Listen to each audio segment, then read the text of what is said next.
তৃণমূল সাংসদ শত্রুঘ্ন সিনহার মুখে মোদী বন্দনা, জল্পনা রাজনৈতিক মহলে।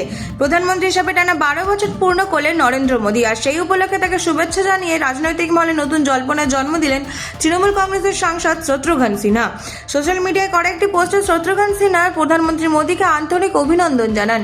তিনি লেখেন, প্রধানমন্ত্রী হিসেবে 12 বছর পূর্ণ করার আন্তরিক অভিনন্দন। আপনার সুস্বাস্থ্য, সমৃদ্ধি ও দীর্ঘায়ু কামনা করি।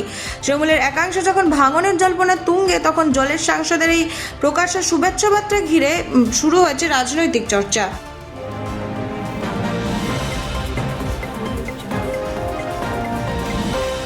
সইজাল মামলায় সিআইডির মুখোমুখি অভিষেক। সইজাল মামলায় আজ সিআইডির সামনে হাজিরা দিতে হবে তৃণমূলের সর্বভারতীয় সাধারণ সম্পাদক অভিষেক বন্দ্যোপাধ্যায়কে।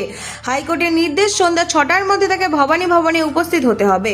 আদালতে অভিষেকের আইনজীবী জানান, বিকেল 4টায় বিমানবন্দরে নেমে তিনি সরাসরি ভবানী যাবেন এবং তদন্তে সম্পূর্ণ সহযোগিতা করবেন। এমনকি সকাল 10টা থেকে রাত 10টা পর্যন্ত জিজ্ঞাসাবাদ চললেও তিনি উপস্থিত থাকবেন বলেও আদালতে জানানো হয়েছে। এদিকে রাজ্যের তরফে দাবি করা হয়েছে, আসল রেজলিউশন বুক এখনো তদন্তকারীদের হাতে তুলে দেওয়া হয়নি, ফলে তদন্ত ব্যাহত হচ্ছে। পুলিশের সওয়াল, এই জালের অপরাধে অভিষেকের ভূমিকা রয়েছে এবং সত্য সামনে আনতে তাকে গ্রেফতার করে জিজ্ঞাসাবাদ করা প্রয়োজন। তবে হাইকোর্ট স্পষ্ট জানিয়েছে, তদন্তে সহযোগিতা করলে আগামী 3 সপ্তাহ অভিষেক বন্দ্যোপাধ্যায়কে গ্রেফতার করা যাবে না। মামলার পরবর্তী শুনানির দিকে এখন নজর রাজনৈতিক মহলের।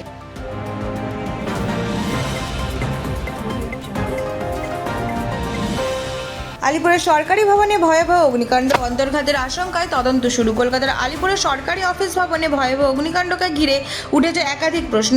ঘটনায় অন্তর্ঘাতের আশঙ্কা উড়িয়ে দিচ্ছেন না তদন্তকারীরা। গতকাল সকাল 10টার কিছু আগে আলিপুরের সরকারি অফিসের ভবনের 4 তলায় প্রথম আগুন লাগে। দমকলের তৎপরতায় সেই আগুন নিয়ন্ত্রণে এলেও পরে কিভাবে 9 ও 10 তলায় আগুন ছড়িয়ে পড়ল তা নিয়েই তৈরি হয়েছে ধোঁয়াশা। আগুনে ভস্মীভূত হয়েছে ভবনের একাধিক তলা গুরুত্বপূর্ণ নথিপত্র।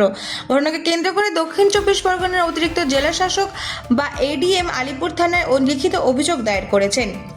ইতিমধ্যে শুরু হয়েছে তদন্ত। ঘটনাস্থল পরিদর্শন করেন দমকল প্রতিমন্ত্রী কৌশিক চৌধুরী। আগুন লাগার প্রকৃত কারণ এবং এর পিছনে কোনো নাশকতার যোগ রয়েছে কিনা তা খতিয়ে দেখছে পুলিশ।